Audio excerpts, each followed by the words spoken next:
Today you have given us to be in your presence, to hear your voice, to learn, to study, and to understand the secrets, the mysteries of your kingdom.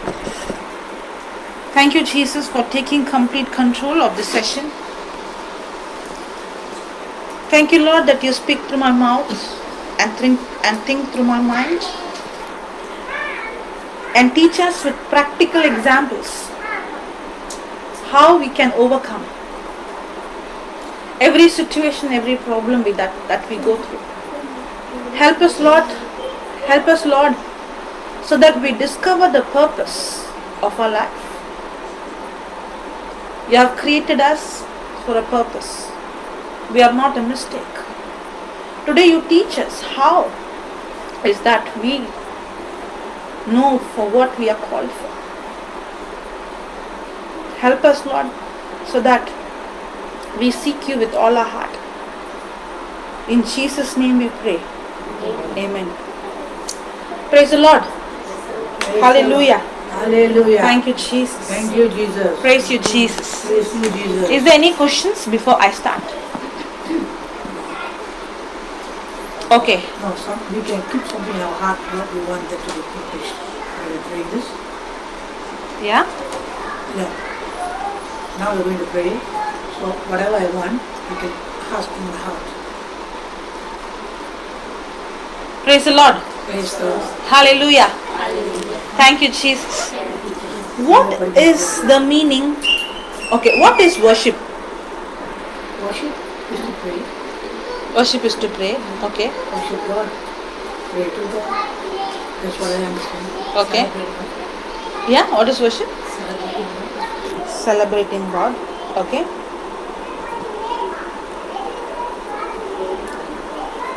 Glorifying God. Okay. Any other answers? What is worship? Thanking God for the day. Asking God to help us to complete the day. Worship. Pray to Him.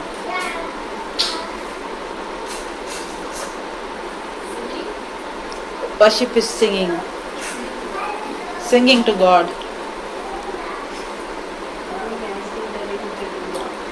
Doing anything?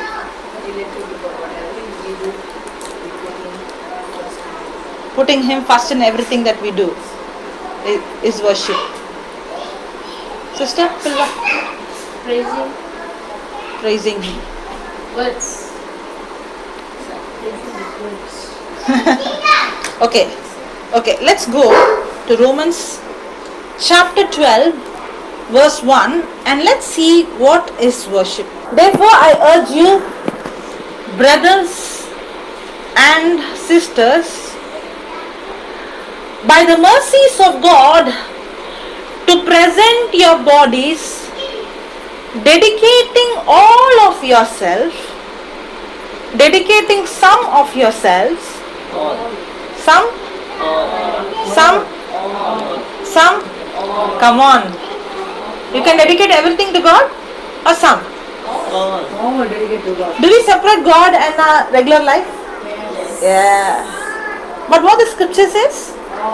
Dedicate all of yourselves, set apart as a living sacrifice, holy and well-pleasing to God, which is your rational, logical, intelligent act of worship.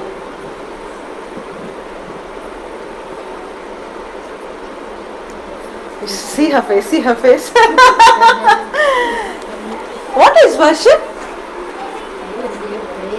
You know, worship is not singing songs. Worship is not when you go to church. Worship is not when you say some prayers.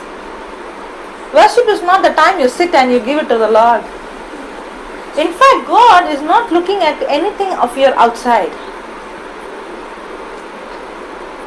No. The Bible says, therefore I urge you, brothers and sisters, by the mercies of God, to present your bodies, dedicating all of yourselves, set apart as a living sacrifice.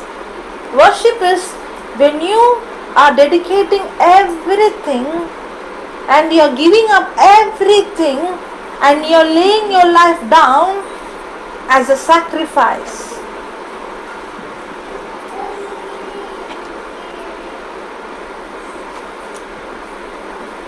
When you're singing the songs, When you're singing songs and it's going to come praise from your mouth, but if you have something else that is important in your life, you're not worshipping Him. It's only lip service. When you made money your idol, when you made your family your idol, when you have made something else your idol, and you come 1 hour and you sing, that's worship. For you it's worship. For God, God can see you that you have not made Him God. There is something else that is God in your life. It's only a lip service. It's not worship. Worship is not singing songs.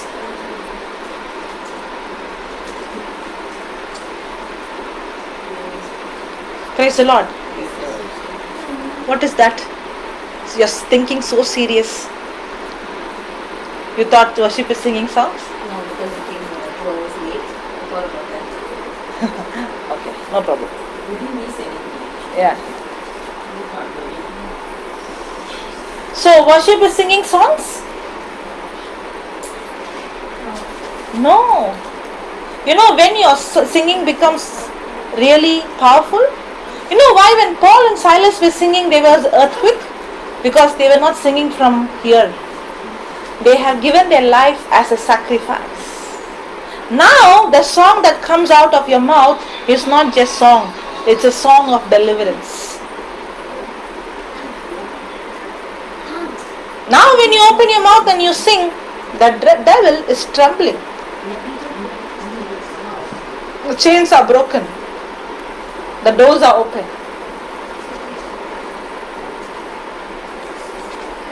You know, if you see that word, it says living sacrifice. Usually, a sacrifice is something that is laid on the altar, right? They sacrifice animals, right? They take an animal, kill the animal, and they lay it down. Okay, so a sacrifice is something that is when an animal is killed. Yes, it is dead. The sacrifice is something that is dead. Don't worry. Don't worry. Let them talk. You don't get distracted. Something that is dead. But here it talks about living sacrifice. Living sacrifice. It's not a dead sacrifice, it's living sacrifice. Now when you hear this word sacrifice, it looks very painful. Is it very painful? Yeah. Sacrifice. The word itself is like, oh. And many of them don't want to come to church because of that.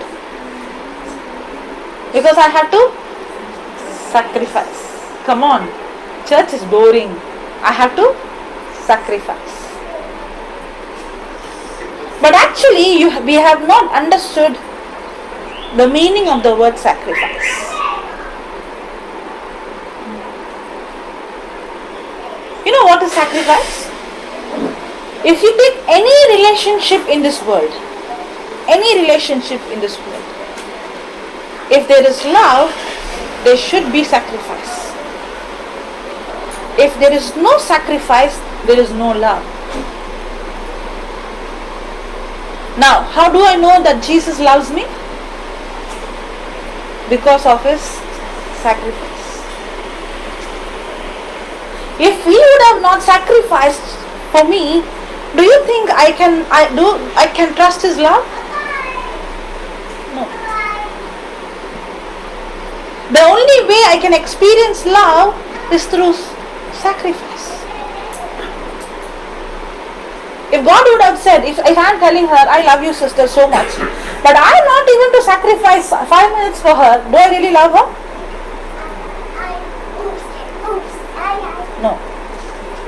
I can verbally say, our worships are like that. We will verbally say, I love you, I praise you, I worship you. But God is seeing, come on, that's a lie. That's not coming out of your heart. If you really love me, then you will be ready to sacrifice anything and everything that is coming in between us.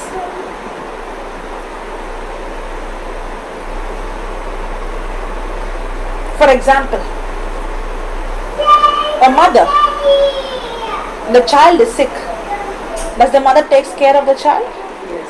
Day and night? Yes. Now the child is suffering at night. Very, the baby is struggling with that sickness.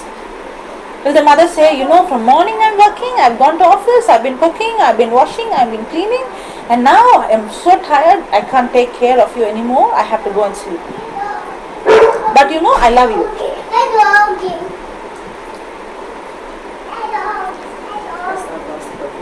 The mother is saying that, baby, I love you, baby, but when you're suffering, I'm so tired, I can't take care of you. Will the mother say like that? No. If the mother is going to say, I love you, but not ready to help the child, it's an indication that the mother has no love. If a person has true love, then there has to be sacrifice. If there is no sacrifice, there is no love in that relationship. You take a couple, you take a husband and wife. If there is love, there should be sacrifice.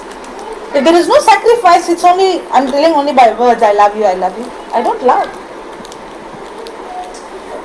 But even though the mother is so tired, even though the mother is weak, even though the mother is hungry, the mother would sacrifice everything.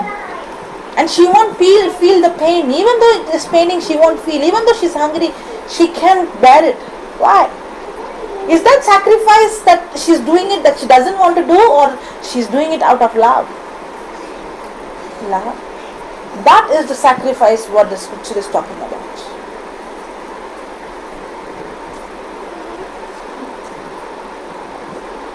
Living sacrifice.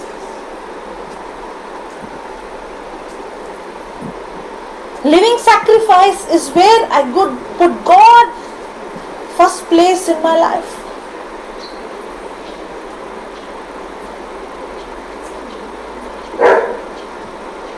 Praise the Lord. Hallelujah. Hallelujah. Thank you, Jesus. Thank you, Jesus. Praise you, Jesus. Praise you, Jesus. Do you know that God has a purpose for every one of us?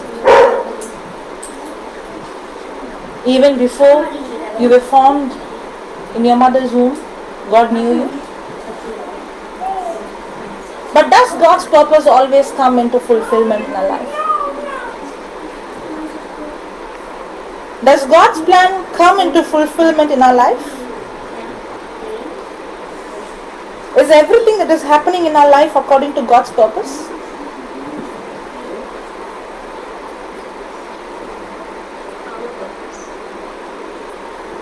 Does God has purpose and plan in our life? Yes. But is that purpose plan fulfilled in our life? Some people say everything that is happening is according to God's desire. Have you heard it? That's not the truth. That's a lie. Everything that happens in your life, it's not according to God's purpose. Everything that is happening in your life, it's not what God wanted you to have. In the Bible, we see the king called Saul. The Bible says God intended that Saul has to be the king of Israel forever. But did he become the king? Yes, he was. But was he and his generation became the king? Or God, he had to bring another person?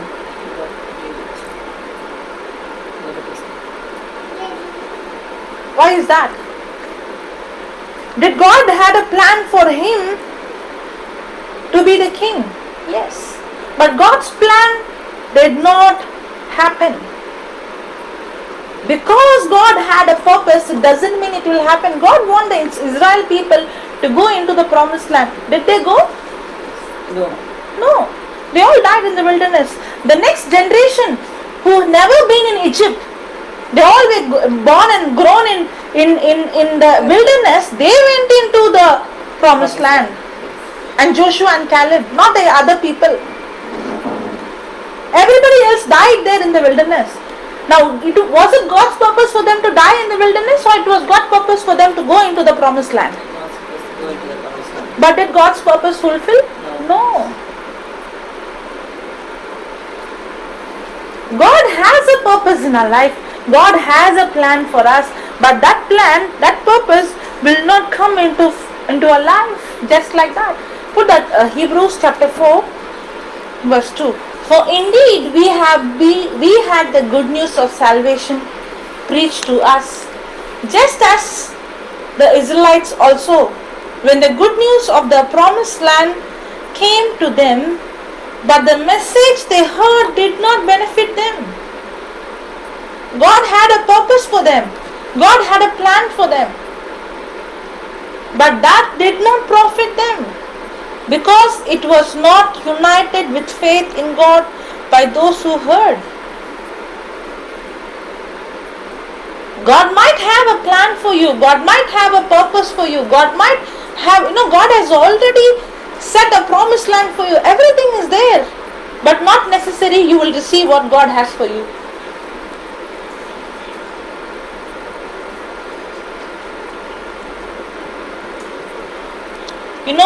We are not supposed to invent our future. We are supposed to discover our future.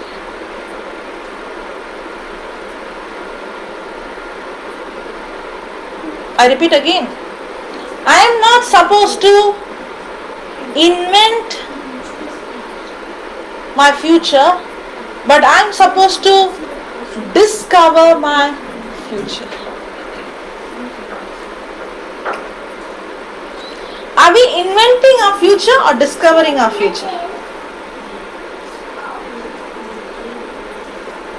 Both ways. Are we doing things what we think is right? We think. Whether right or wrong,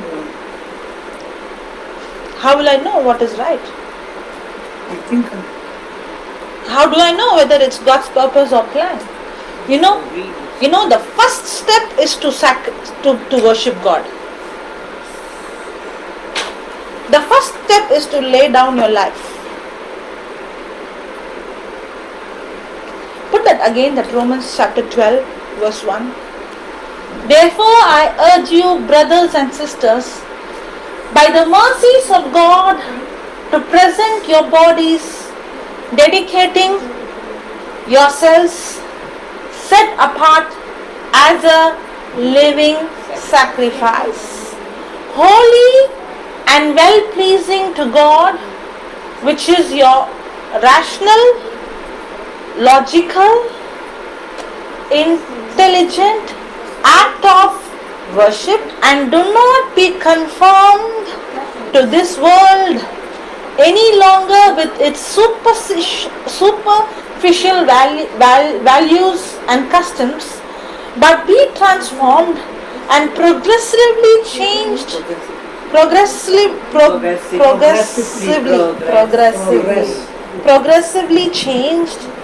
as you mature spiritually by the renewing of your mind, focusing on godly values and ethical attitude, so that you may prove for yourself what the will of God is, that which is good and acceptable and perfect in His plan and purpose for you.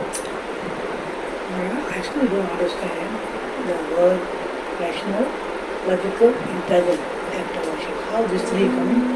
If you see rationally, if you see logically, if you see intellectually, the only way to worship Him is by giving your life completely to Him.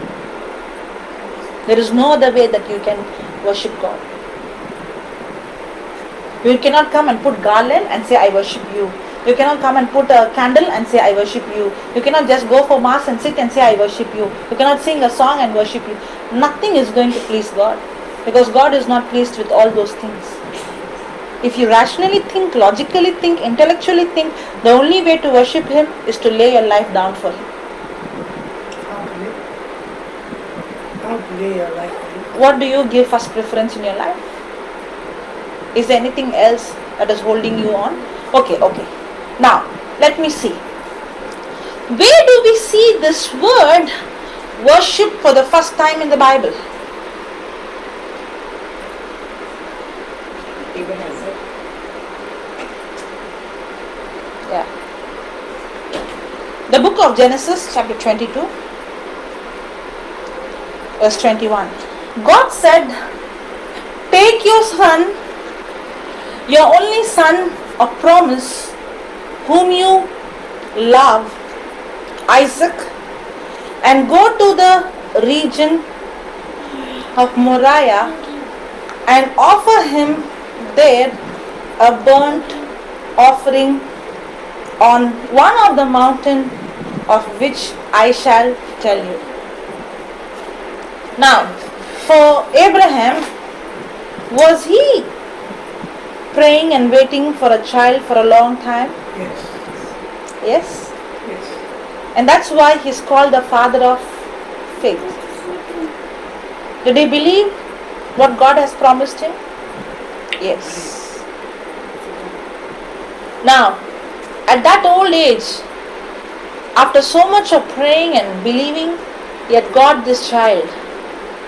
Is that child very precious to him? Very. Yeah? Now, is his whole heart towards that child? Yes. Maybe his love for the child must be more than the other parents. Yeah? Because that's, because my sister, when she got her baby after 7 years only by faith, not with any treatment, sometimes I feel like don't do this too much. Allow the child fall.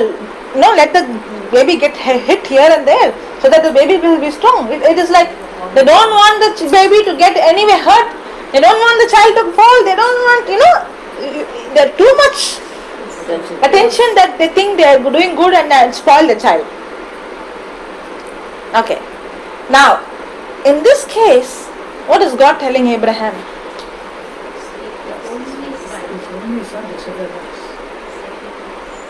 Is there anything in our life that we love more than God?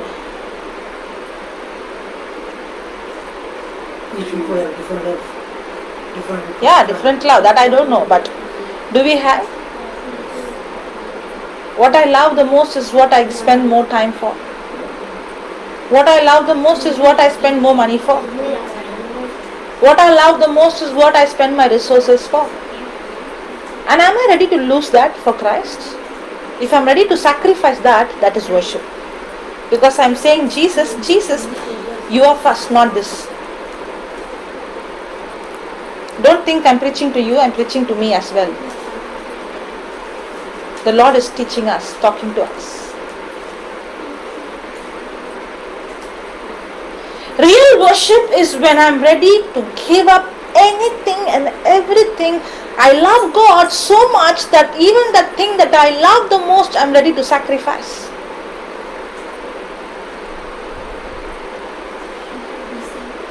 That is love. That's love. Now, did God sacrifice everything and He gave His only life for me? Yes, we did. Because that is love. He died on the cross. Did He keep anything for Himself, or He was ready to lose everything for us? He lost everything for us. That is love. Now when I tell Him I love you, is it just like Jesus, I love you by words, or I am ready to give everything and show Him by proof that I love Him? That proof is what is sacrifice.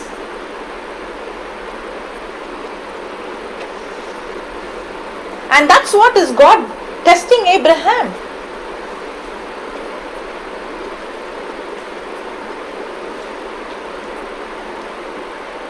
God said, take your son, your only son of promise, whom you love, Isaac, and go to the region of Moriah and offer him there a burnt offering on one of the mountains of which I shall tell you.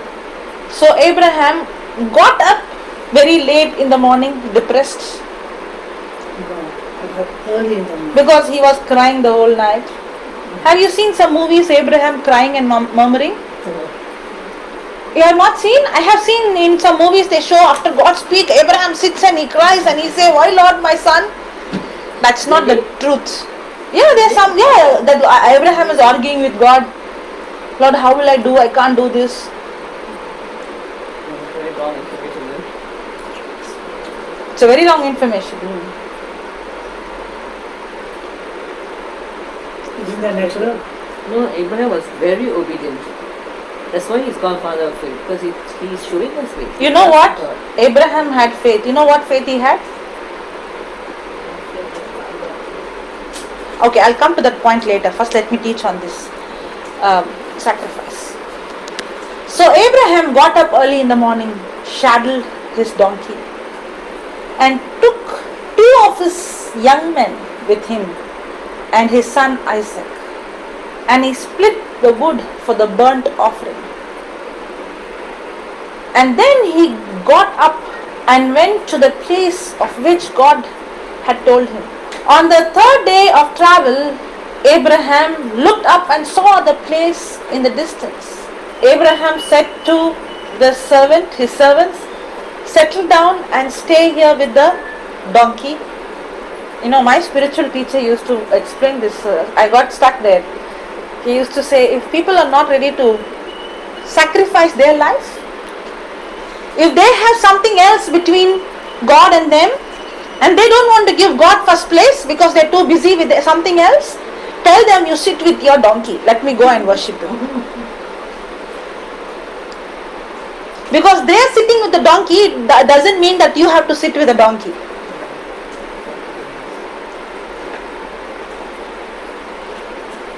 Because for them, what you are doing is foolishness. What you value, they cannot value. Because for them, their God, even though they might say with their words, Jesus is God, they have something else as God. Because what are you ready to sacrifice everything for? That is your God. And that's why Abraham is telling to them, you sit here with your donkey. And see what he's saying. Abraham said to him, "Servant, settle down and stay here with the donkey. The young man and I will go over there and worship God." And Worship did he go with his music instrument to sing there? with his young son Isaac. Did he go there to have a prayer meeting, to clap and sing? Abraham understood, when I sacrifice, that is worship.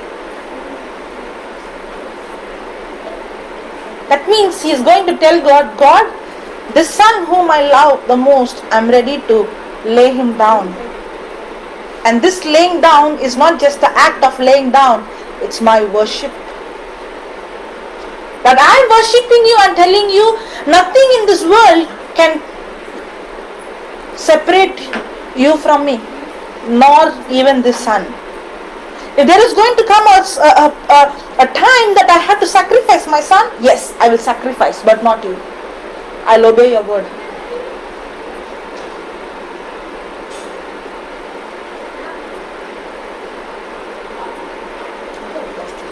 Yeah, please ask.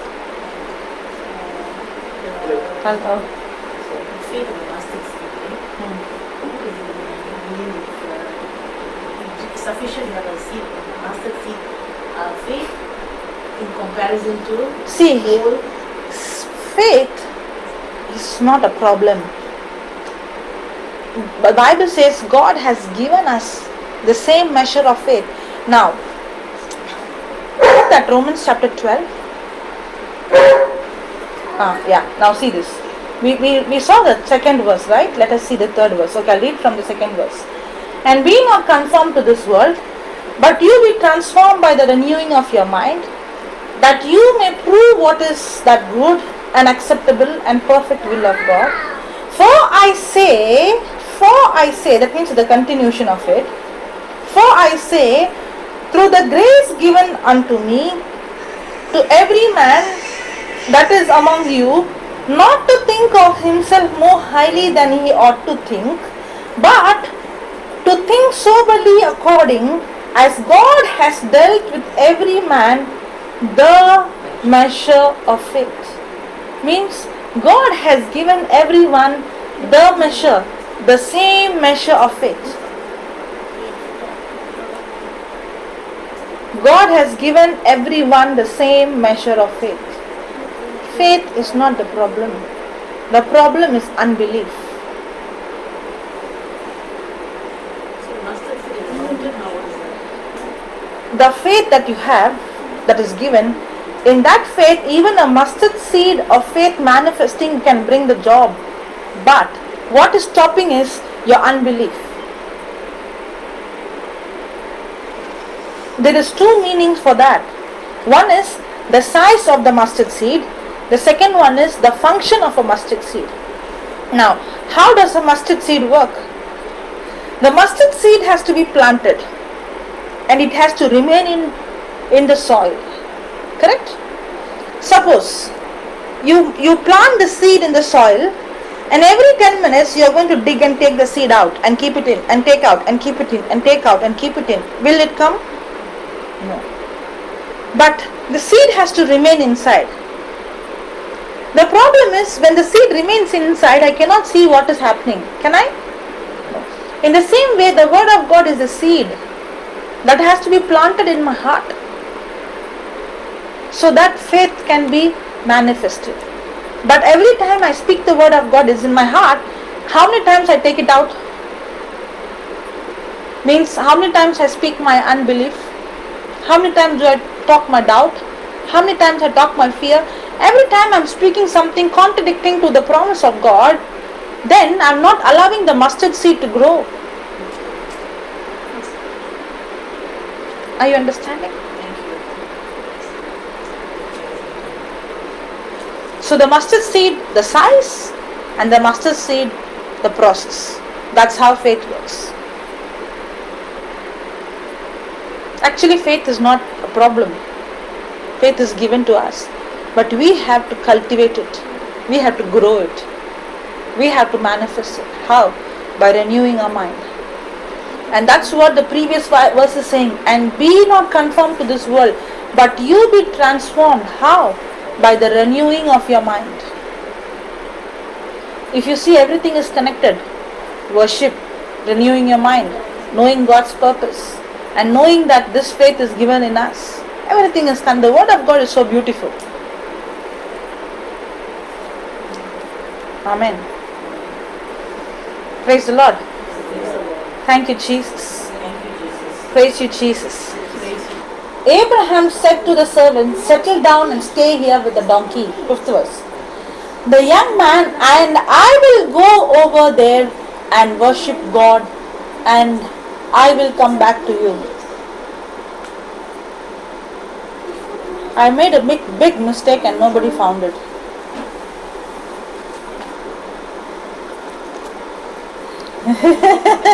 Sister is thinking, I did not pay attention. I know you didn't pay attention, that's why I made the mistake. Can I read that 5th verse again? Yeah. Why is that when I make mistakes you all pay attention? When I read it properly you all don't pay attention? Okay. Abraham said to his servants, settle down and stay here with the donkey, the young man, and I will go over there and worship God, and I will come back to you. I will come back to you. I will come back to you. If you see here, Abraham is doing two things. One is he is worshipping, saying that, Lord, even though I love the son, I am ready to sacrifice.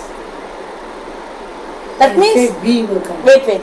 That means there is nothing that is going to stop Abraham from obeying God's word, nor his son. Even if he is going to give his life, he will give, but he will obey God. That's worship. That's why he is saying, I am going to worship. He did not say we are going to sacrifice. Thank God he did not say that. He's saying, I'm going to worship. Means what? Worship is not singing, worship is not praying. Worship is where you're ready to lay down everything in your life for God. Why it is over we? Because of faith. You know what? Abraham, he knew that when God told him to sacrifice, he sacrificed him. But at the same time, Abraham knew, even though I sacrifice, God has to fulfill his promise. Put that 21st chapter, the previous chapter, verse number 12. God said to Abraham, do not let it distress you because of Ishmael and your maid. Whatever Sarah tells you, listen to her and do what she asks. For your descendants will be named through Isaac. So did God give him a promise that your descendants will be named through Isaac? Now, Abraham knew very well that God, see, Abraham is not going with his intellectual, logical thinking. He is completely relying and depending on the word of God. He is not reasoning it out. Are you understanding? God has said, for your descendants will be named through Isaac. If God said that my son Isaac, through Isaac my descendant is going to come, then God is faithful to his word. No matter what, he will fulfill his promise.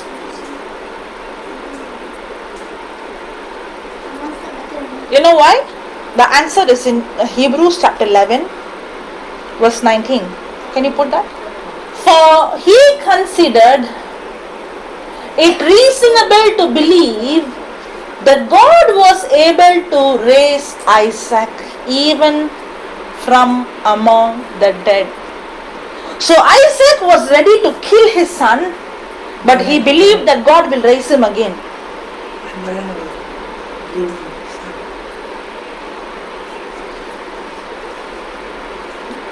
He did not, he would have said, why should I sacrifice my son?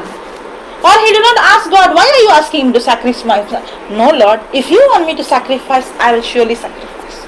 That is my worship. Because nothing is going to stop me or come in between you and me. But at the same time, I know you are not a liar. I know you are a God who is faithful. And I know that even if I am going to sacrifice him, God is able to raise Isaac even among the dead. Indeed, in the sense that he was prepared to sacrifice Isaac in obedience to God, Abraham did receive him back from the dead, figuratively speaking.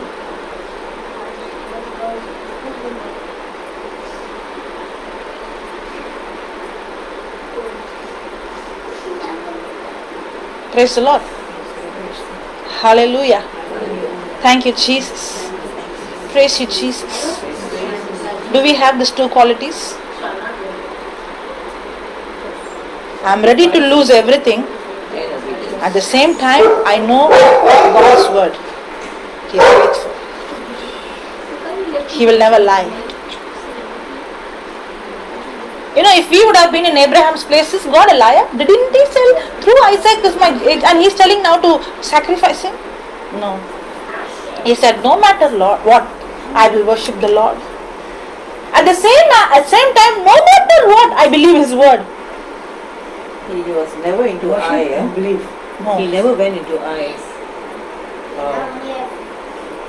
I don't know. I mean, we were there. You worship and you believe. Two We things. thought about I first, You worship. Because he worship, Then you believe. the belief Son comes automatically. How faith comes. Okay, put that again, go to Genesis chapter 22. On the third day of travel, which day? Third day. Third day. You know what he was doing for 3 days? For 3 days he looked up. Until the 3 days he was meditating on the promise which God gave him. How do you do Which that? one he gave first? How do you do Promise that? he gave first. What? How do you do that? I mean, he just looked up and just meditated on the promise. No. After 3 days he looked up. Means before he looked up, he was meditating He was meditating on the promise. So day and night he was just thinking about that word. about what God promised him. Yeah. He did not allow any other word to rule him. He did not actually see the death of Isaac. He only saw the promise. He only saw the promise, through him is my descendant. That's why he was able to see the resurrection. He believed that he will be risen. Or he was thinking about resurrection. Yes. He had the idea of resurrection. Yes. But God said no, not now. God had to tell him, not your son, my son. Yeah. So he So thought, Can you imagine? He had the vision Yeah. of he this. thought it was his son who was supposed to be. Yeah. So God told him no. That's why the lamb was caught. The ram was caught. And God had to tell, not your son. Take that ram and sacrifice. And that is my son. Which one you took first? Also, Which one? All together, you can't separate it. When you worship, you have to have faith in his word. When I worship him, that means I believe his word. And then the sacrifice comes second. Without worship, there is no sacrifice. Worship means sacrifice. Worship means to believe in his word. Worship means to put him first in my life. That's why when you go to church, when you do things, you ask one question: what is the motive in my heart? Is he first in my life? If not, then what I do outside is nothing.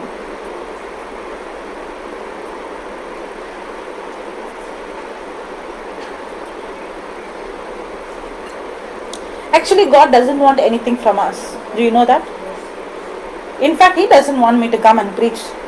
Do you think he wants my help? First of all, he is not expecting any service from you. He wants our heart. He has come to serve me. He is not asking me to serve him. There is so much of attachments that, and the blessings that he has given us, it's so difficult to detach now these blessings and just now focused on. That's why the Bible says, seek him first. no, but you see, the attachment is everything is in the heart. It's here only. That's why he's asking us to detach here first. Yeah. That's why he's saying in Romans 12, do not be conformed to this world. You function better over here. Yeah? You function better as a human when I always, you're affected. Yeah.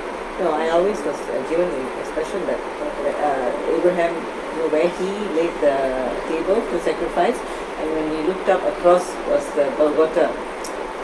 That was what I was given information. It's like, oh, God showed at Golgotha that, the true lamb will be there.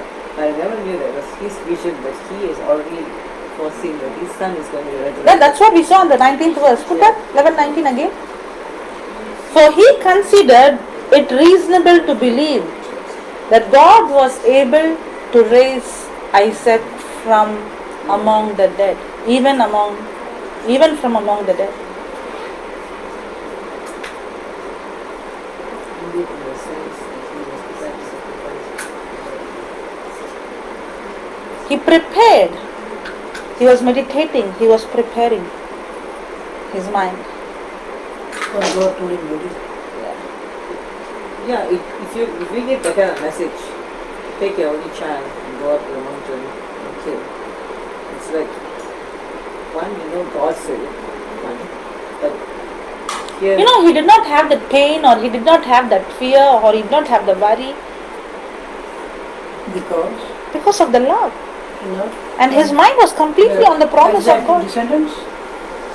I said, for descendants coming in. He said, Yeah, even if God is going to say through your daughter, I will bless, but first you give her sacrifice, he will give. which one comes first? God will come to you and say, No, which one among the sacrifice. two? Which one first? Huh? Which one? To give sacrifice? Or which two? The two. They go together, you can't separate them.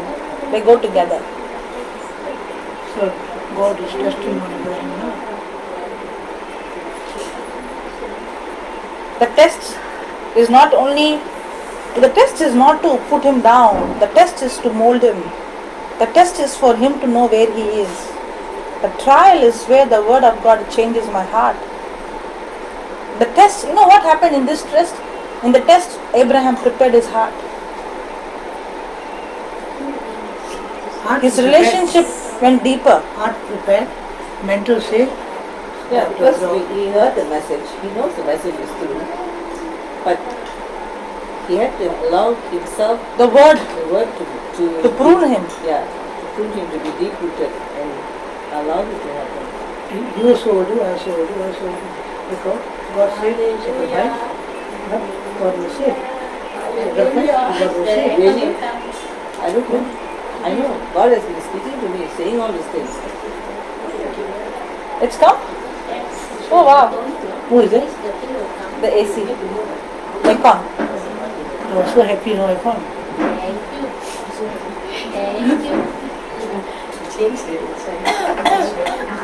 You went and you came back? Yeah, they changed the appointment for today. Ah, okay. She was upset That's she all, had it's to go not to so work. cold. Ah, But they okay. changed the appointment and she shouldn't have. Wow, wow. Praise God. Praise God. Thank you, Praise Jesus. Praise you, Jesus. Two more coming after work, rushing. Hallelujah. Good. Are you understanding? Yes. So, Understanding very clear. Everything got a reason for it. Yeah. Double meaning then. You see, it's like that, cannot separate. Sacrifice? Yeah. he has really Isn't it? protected.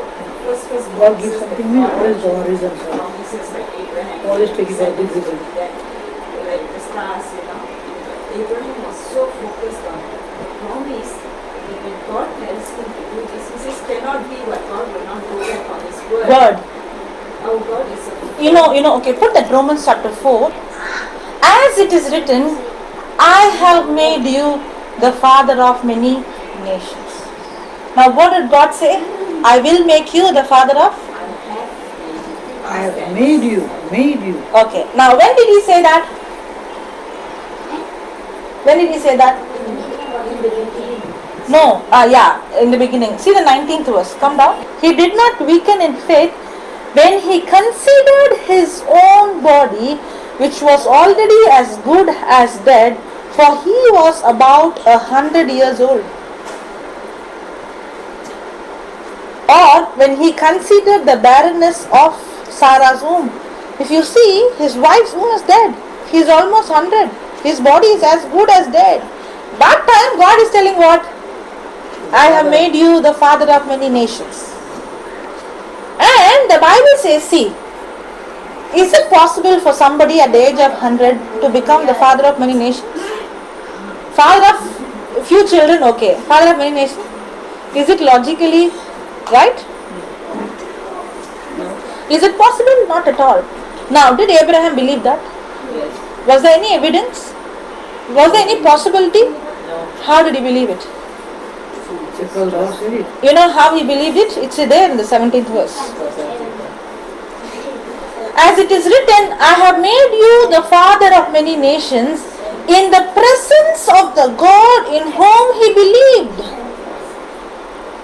How did he believe? Because he was in the presence of God. Now how faith comes? By seeing miracles? By seeing signs and wonders? Faith is the ability to understand something that cannot be understood by our brain. Faith is the ability to see something that I cannot see with my physical eyes. Faith is an ability to hear the voice of God which cannot be heard with our physical ears. It's a belief. It's an ability. It's a sense. It's a spiritual sense. Now, Abraham was able to believe. If you see today, everyone who is in Christ is the descendant of Abraham. Yes? Yes. Whoever is in Christ, they are descendants. Now, does the promise fulfilled now? It's only fulfilled now, not when he was alive. Correct? After Christ it fulfilled. Now anybody who's in Christ is the descendant of Abraham. But did he believe even when he did not have any evidence? Yes. In fact, he did not even see it when he was alive, but yet he believed. He believed something that he never saw. He believed something which had no evidence. He believed something which had no logic, but yet he believed. How? In the presence of God. That means when you have the promise of God, in your logic, it's foolishness. In your brain, it's like, come on, what are you talking? Everybody is having virus and everybody is dying. The virus will touch you, you will not die.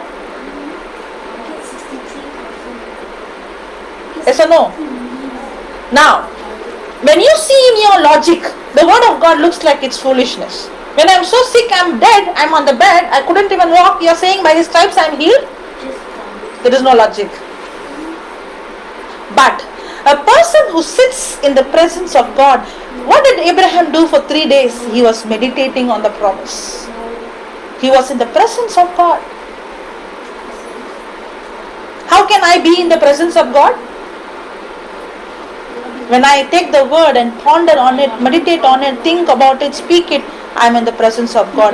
Now it's no longer a promise. Now the word of God, it's no longer just a word.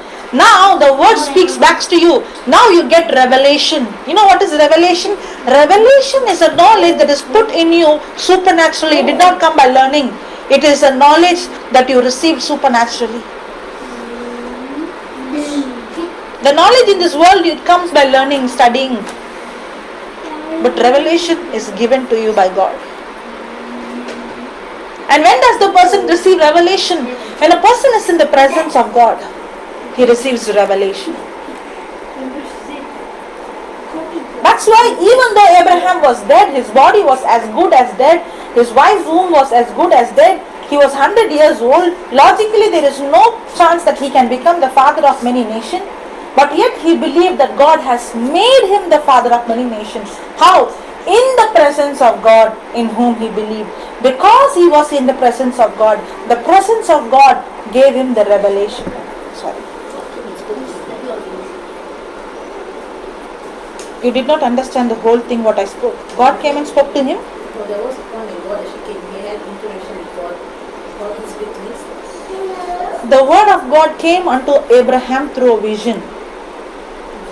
Vision. Through Had a first hand for. Okay, I don't want, okay, let me say, otherwise you will say, Lord, you spoke to Abraham in a vision, but you did not speak to me. So better I clarify that for you. Genesis 15. After these things, the word of the Lord came to Abraham in a vision. Now, did they have the Bible like how we have? Did they have printed like this in everybody's hand? No. God had to use the dream, or God had to use a vision to give them the word. But we are so blessed. You know, see their faith. That one promise which God gave them, they got hold to it. And they saw manifestations. We have so many promises, but not one goes inside us. And we say God came and spoke to Abraham. God did not speak to me. Come on, God did not speak to them. God gave the word to them.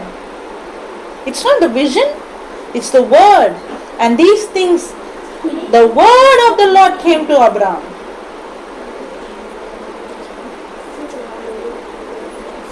And the word of God is given to you. Why you want a vision? It's given to you. It's written so clear. If he forgets the dream, then he has to wait for our next vision. But for you, it's not like that. It's written very clearly. You can go and ponder on it how many times you want.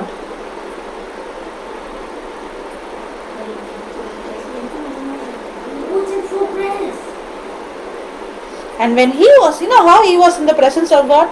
Abraham did not see Red Sea departing. Did he see? No. Did he see manna falling from heaven? No. Did he see the pillar of God in the presence coming with him? No, nothing. All that he had was the promise of God. And he was in the presence of God. You know what is the difference between Israel people and Abraham? The Israel people, they always wanted to see something magic. And they saw also. They saw with their eyes the Red Sea departing. It's not natural. Exactly, Catholic we are thinking. What to do? We are also wanting magic. Not the relationship. Yes or no? And God showed them the water coming from the rock. Yet they did not believe. You know why? Because they were not in the presence of God. They did not have the promise. They did not spend time with the word of God. They did not focus. When God wants to speak to them, they would tell Moses, Moses, we don't want to talk to him. Can you talk to him and give us the message? Because they only want message. Have you seen people? Can you please give me message? Even now, when a teacher comes, I want the message. Yeah. What message? Yeah. You know what will happen? God asking you. God has given you them the promised land, but they will all remain there only in the wilderness. The wilderness of the mind. That's what we saw in Hebrews 4 too. The gospel was preached to them just like how it's preached to us. But the gospel did not profit them because they did not mix their faith.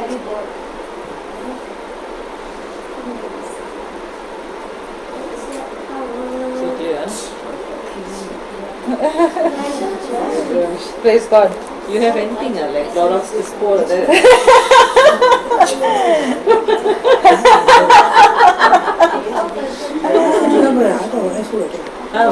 Chilvaka, Clorox dispo and just don't want all that.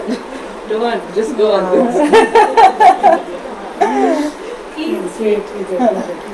You know what is that? It is a word. The word is the scrub. What is that? Scrub. Do you put scrub for your body? Scrub? The word is the scrub. Do we have bath every day? Yeah. And in Malaysia they have 3 times, 4 times. But do we have mind bath? See how you are perspiring. That's right. Mind bath. Mind bath? Yeah. This is Now if you don't use mind bath, it stinks more bad than the body We bath. don't need mind bath, we need mind Clorox. So Why much. to wash all the things in the mind? Yeah, because too much of rubbish in the mind. How you put rubbish? How? Put that Psalms 119. How can young people keep their way pure? Young, huh? Not old, huh? So you want to believe you are young, old or young? The Bible says your youth is Young. renewed like eagles. So you are young or old? Bible say young, lah. I'm full of sap. Full of sap. Yeah, green and Full of sap. what? Full of. How can young people keep their way pure? By guarding it according to your word. With some of my heart,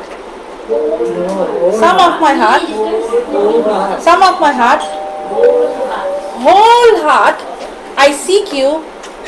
Do not let me stray from your commandment. I treasure your word in my heart so that I may not sin against you. Against you. The only way that I cannot sin against God is by treasuring His word in my heart. The only way that I can guard my heart, to keep my heart pure, is by guarding my heart by the word of God. So when the word of God is in my heart, that is the time I guard my heart. When the word of God is in my heart, that is the time my heart is pure. Without the word of God, my heart cannot be pure.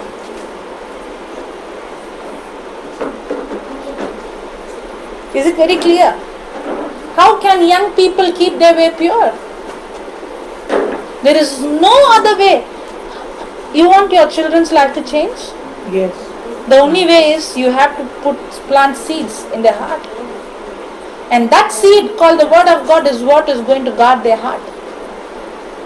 Keep on praying. Now on that day I told you when they're sleeping to lay hand and speak the scripture. Did you do?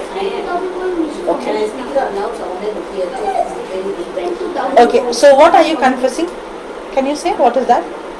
See what you, Yeah, what are you laying? Laying your hand and telling what? what do you tell? The prayer that I copied in my Yeah, can you say that? I haven't memorized. Every day you're saying but you did not memorize it? That means you're not saying wholeheartedly. A quarter point. Once the point really can say it. Now. What she's saying is right. If you are saying something that you don't even know what it is, then you're saying it without any meaning. Yes. You must understand. Now, what was Abraham doing? He was pondering on it, meditating on it. Correct? 3 days. For 3 days. 3 days. That means what? There were thoughts that were coming that is contradicting to what God promised. The thoughts were coming in his mind that you are going to lose your child. And he had to spend time to say, no, God has promised this. And he started to imagine that his son is been resurrected.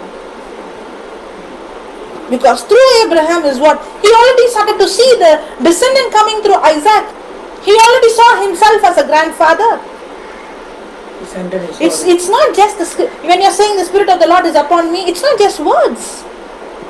When you're saying the Spirit of the Lord is upon my son, you have to imagine and see that the Spirit of God is upon them. They are full of compassion, they are full of love, they are full of mercy. You have to see that.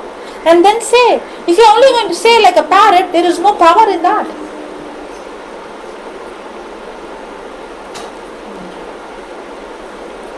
Abraham did not become the father of nation first.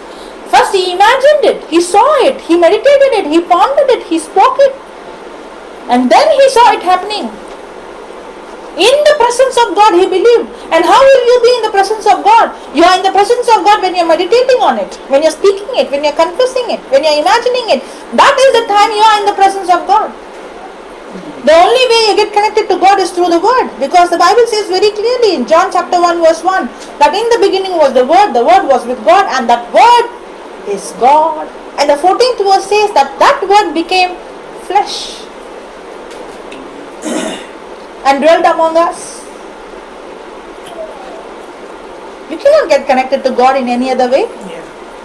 With the heart, think carefully and meditate and Speak. Otherwise, you should not remember. She's learning. Learning. It's changing. Good teacher.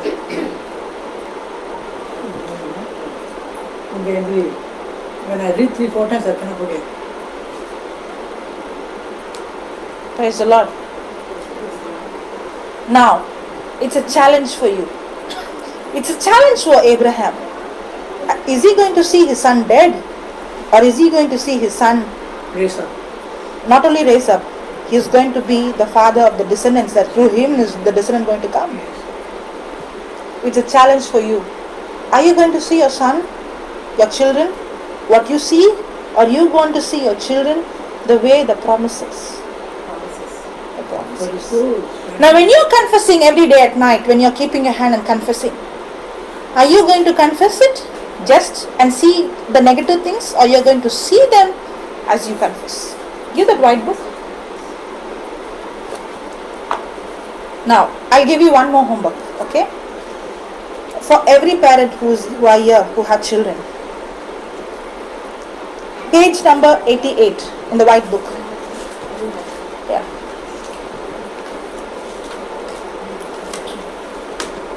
'88. Now, can you read it loud? Now, I want you to listen to every word carefully, and I want you to do this every day for your children. Will you? Yes. Was Abraham spending time in the presence of God? Meditating? Are you going to spend time thinking on what the teacher said, what the principal said, what the neighbor said, what they did, or you're going to meditate on what the word of God says? When you start doing it, in the beginning nothing might happen, maybe things might go worse. But when you are going to consistently do whatever you are believing, whatever you are speaking, you will see that happening in your children's life. Okay? Yeah, read that. Loudly, yeah. Thank you, Father, that the skies have poured down righteousness, and that salvation and righteousness have sprouted in our children. So what is sprouted? Righteousness and salvation. What is salvation? Let me see. Salvation is a complete package. It is deliverance, forgiveness, protection, healing. That is salvation. Okay? Because fear, anxiety, poverty, sickness all came because of sin. Christ has come to give us salvation. When I receive Jesus, I receive protection, I receive deliverance, I receive favor, I receive protection. So what has come to your children? Salvation. and righteousness. What is righteousness? Righteousness is because my sin is forgiven and I'm washed by the blood of Jesus. Now I have the right to stand boldly before God. If you see in the Old Testament, nobody can enter into the Holy of Holies. Nobody can go into the tabernacle. The priest has to day and night give sacrifice. Day and night give sacrifice. You know, there are 12 tribes and one tribe is the Levites. The Levites are the priests. And they have the outer and the inner. And in the outer place, they always give day and night, day and night, day and night sacrifice of animal. You know why they have to keep on giving? Because the blood of the animals cannot wash the sins. On that day when we went for the restaurant, you know, he gave an example. He said if you open the cloth, you can see the table that is very old and dirty. But they cover it up with a nice cloth. In the same way, the blood that was sacrificed, it's only going to cover up sin, it cannot wash. That's why for every sin they have to go and give an animal sacrifice. And every time the sacrifice is given, that sacrifice is not enough. Every time they commit sin, they have to give. If you go and read in Hebrews 9 and 10 chapter, you will come to know. Now, there is something called Holy of Holies. In the Holy of Holies is the Aaron's rod, is the manna, is the, you know, it's the tabernacle. And in the Holy of Holies, the high priest, not the priest, the high priest, can enter only once in a year. Only once. And you know how they enter? They enter into that place with fear and trembling. You know why? Before they would enter into that Holy of Holies, there is a big, a screen between the Holy of Holies and the Holies. It's a huge one. When the high priest goes inside once in a year, there are so many rituals that he has to do. He has to clean himself. He has to give sacrifice for every sin that he has committed. And only then he can go inside. And when he goes inside, there is a bell that is tied in him, and there is a rope that, that comes out. You know why? In case if there is a small sin and if he has not sacrificed for that, when he goes in the presence of God, sin cannot stand. That person will be dead. If he is not coming back and if they don't hear the bell sound, they will pull him out, because nobody can enter inside. Because God is so holy that sin cannot stand before him. But the Bible says that we are made righteous. You know why? Because Jesus, the high priest who shed the blood, who went into the Holy of Holies, and he sacrificed for us once and for all. And the Bible says when Jesus was crucified on the cross, the veil divided into two. There is no more separation from us to go to God. Sin is no longer a burden or no longer a hindrance for us. Now I can go boldly into the Holy of Holies, into the presence of God. I can stand confidently. That's righteousness. Not because of my good deeds, but because of the sacrifice that Jesus made.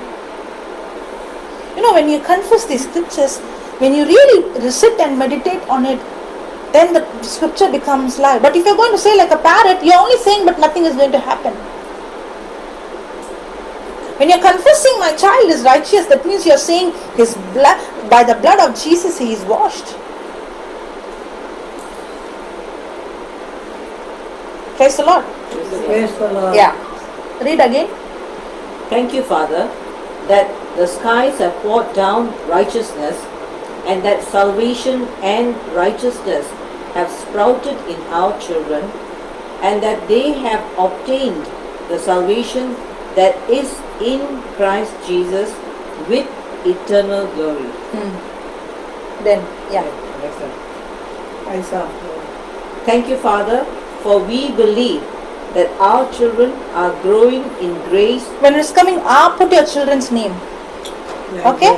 They are growing in grace and knowledge of our Lord and Savior Jesus Christ.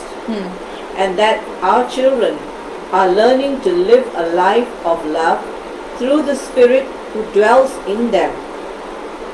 Honest and integrity. Yeah. Thank you, Father, that integrity and honesty is their virtue and their protection.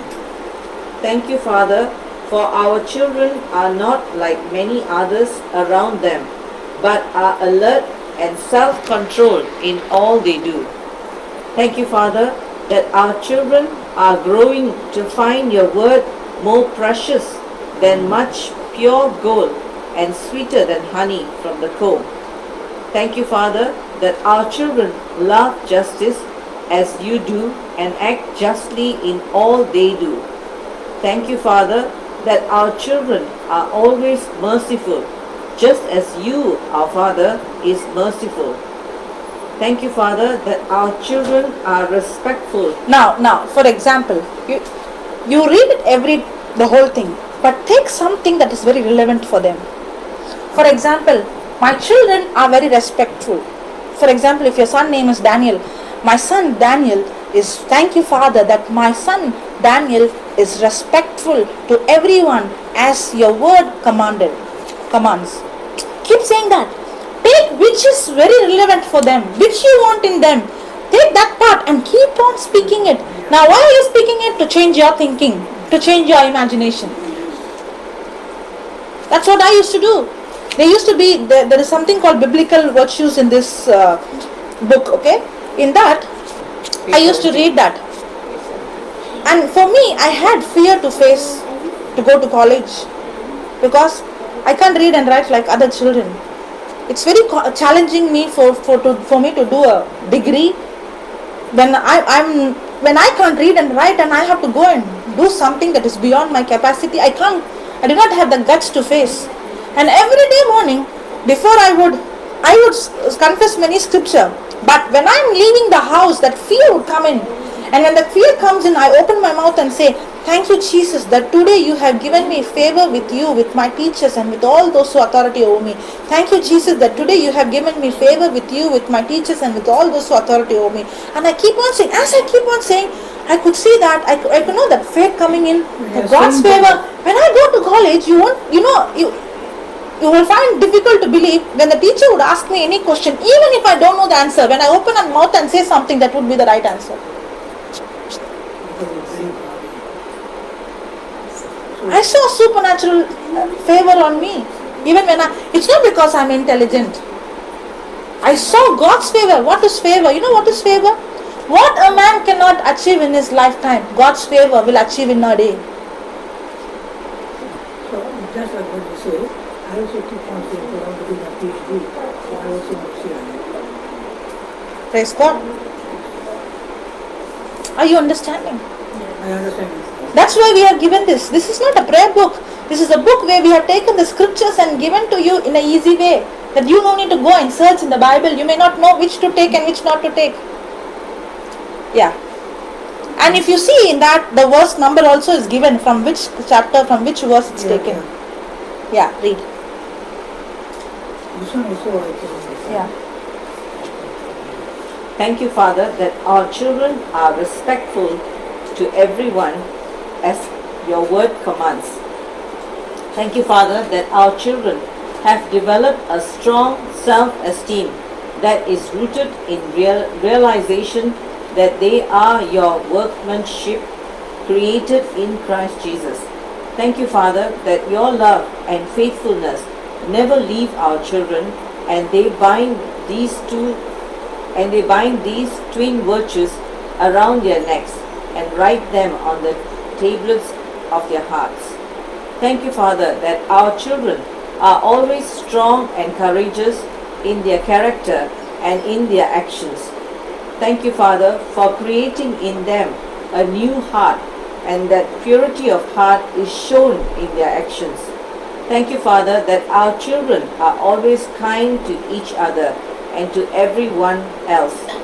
Thank you, Father, that our children are always generous and willing to share what they have, and thus lay up treasures for themselves as a firm foundation for the coming age. Thank you, Father, that our children make every effort to do what leads to peace. Thank you, Father, that our children are filled with joy given by the Holy Spirit. Thank you, Father, for teaching our children perseverance in all they do and helping them especially to run with perseverance the race marked out for them. Thank you, Father, that our children have cultivated the ability to show true humility towards all. Thank you, Father, that our children are clothed with the virtue of compassion. Thank you, Father, that our children have learned responsibility, for each one should carry their own Now, load. when you read that compassion, you have to imagine that. You have to see that. You have to treat them that way. Once you see that and when you speak that, now slowly you see the Spirit of God working in them. Compassion. Yeah. She's a mother, she will read for her children. I'm the grandmother, can I also use it? Yeah, sure, for your grandchildren. Why not? Not only for your grandchildren, for any child who you want to speak every day. But you're not staying together. I just imagine. That's not a problem. You imagine and you speak. As you speak every day, you will see it change. You know what will happen? As you are speaking faith. Okay? Now, when the woman with the issue of blood, when she kept on saying, if I touch his garment, I will be healed. If I touch. Her work is only to speak by faith. The Holy Spirit, what he did, he fulfilled it. How? By taking the word and making the way. So before she went in the crowd, she can't go because she's a woman who was suffering for 12 years, bleeding. Do you think she can stand?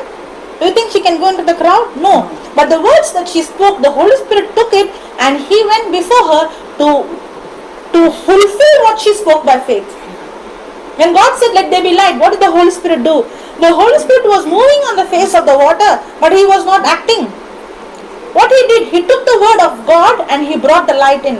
In the same way, when you keep on speaking faith, he will take the word and he will go and make it into completion. That's why you don't need to ask how. Your work is to imagine and speak and change your life. God will take your word and he will send the angels. Okay, now we'll come back to this. Before that, let's see Psalms 103 verse 20. Okay. Bless the Lord, O you his angels, you mighty ones. Are the angels mighty? Yes, dear. Yes. You mighty ones who do his Word. Word. hearkening to the voice of his word. Hearkening to the voice of his word. Now when you speak the word of God, are you giving voice to his word? Yes. Yes. Do you know that God has put angels charge over our life? Yes. Do you know? Yes. But do you know they cannot work if you do not give voice to his word? Yes. Must be there. No, there are many angels who are come and they're discussing, your angel discussing to his angels. Do you have any job to do? No job. From long time, I have no job. What about you? I get job very rarely, maybe once in a month or once in a week. After that, I have no job. No job. That means you're saying that they're struggling with their own problem. Yeah, what to do? God has given us to do their job, but they're doing it and they don't even know. And now they're discussing, I think now they're understanding. From today we might get job. Angel talking. Yeah. Yes. But you see our family is a prayer every day. Praise God. So when they do their job, then Yeah. Praise the Lord. Bless the Lord, O you angels, you mighty ones who do his word, hearkening to the voice of his word. Now what happens is, when you open your mouth and speak his word, the angels who are assigned to work for us, they hearken to that word and they go and they fulfill it. So which means all these words are words that we are speaking, getting them to hearken To this words, and do it. do it. So when you're speaking about purity, compassion, the angels will go and bring people of compassion into your children's life. So, plus the guardian angel prayer now. The guardian angel prayer is to just take care of us, right? Is it just a General, prayer? yeah. It works. The angels do work for us, but It does. the Bible says very clearly that they hear the voice of His word. His word has to be spoken. Yeah. Then only it works. If you are not going to speak His word, they don't work. They are assigned like that. Yes.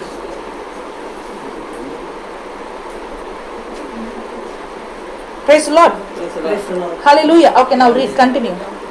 Thank you, Father, for teaching our children the secrets of being content in any and every situation through Christ who gives them strength. Thank you, Father, that faith is finding root and growing in our children's hearts, that by faith they have gained what has been promised to them. Thank you, Father, for helping our children develop a servant's heart, that they may serve wholeheartedly as if they were serving you, Lord, not men. Thank you, Father. Thank you, Father of hope, that our children are overflowing with hope and hopefulness by the power of the Holy Spirit. Thank you, Father, for teaching our children to value work and to work at it with all their heart as if working for you, Lord, not for men. Thank you, Father, for instilling in our children a soul that follows hard after thee. Thank you, Father, that our children have acquired a disciplined and prudent life, doing what is right and just and fair. Thank you, Father, that our children's life is marked by prayerfulness, and that they have learned to pray in the Spirit on all occasions with all kinds of prayers and requests. Thank you, Father, that our children are living lives that are always overflowing with thankfulness to you for everything in the name of our Lord Jesus Christ. Thank you, Father, that our children have developed a desire to see your glory declared among the nations, your marvelous deeds among all the peoples. Thank you, Father, for teaching us parents how to bring up our children whom you have given to us. Thank you, Father, that our children are not foolish, spurning discipline, and are taking correction, showing prudence. Thank you, Father, that they do not ignore discipline and come to poverty and shame and heed correction and are honored. Thank you, Father, that we as a family remember that it is better to have a meal of vegetables where there is love than a fattened calf with hatred. Thank you, Father, that our children's thoughts are not of the wicked, but those of the pure that are pleasing to you. Thank you, Father, that they live not by their might, nor by their power, but by your Spirit, O God. Thank you, Father, that they administer true justice and show mercy and compassion to one another. Thank you, Father, that they do not oppress the widow or the fatherless, the alien or the poor, or in their hearts they never think evil of each other. Thank you, Father, that they know that a good name is more desirable than riches. To be esteemed is better than silver or gold. Thank you, Father, that they are growing in humility and fear of you, Lord, for thus bring wealth and honor and life. Thank you, Father, for giving us parents the strength to train up our children in the way they should go, and know that when they are old, they will not depart from you. Thank you, Father, that they have pure hearts and speech that is gracious. Thank you, Father, that they are skilled in their life's work and are serving kings and not obscure men. Thank you, Father, that they are sons and daughters that honor their father. Thank you, Father, that they each have with you a covenant of life and peace that calls for reverence. Thank you, Father, that true instruction is found in their mouths and nothing false found on their lips. Thank you, Father, that they walk with you in peace and uprightness and turn away from sin. Thank you, Father, that each of their marriages are with believers rather than pagans. Now, are you confessing even for their marriage? Yeah. Thank you, Father, that you act as a witness between each child and the partner of their youth, and they never break faith with their partners. Thank you, Father, for they are one with their spouses and in flesh and in spirit yours. Thank you, Father, that they each bring the whole tithe into your storehouse, and thus there is always food in your house. Thank you, Father, that they have tested you in this, and you have seen that you have thrown open the floodgates of heaven and poured out so much blessings that there is not enough room for it all. Thank you, Father, that they worship only you as their Lord God and serve you alone. Thank you, Father, that you are a shield around them. Thank you, Father, that they give something to eat to the hungry, something to drink to the thirsty, hospitality to strangers, clothing to the naked, tending to the sick, and visits to the prisons, and thus take their inheritance from you, God, the kingdom prepared for them since the creation of the world. Thank you, Father, for commanding your angels to guard them in all their ways, Thank you, Father, for granting this in Jesus' name. Amen.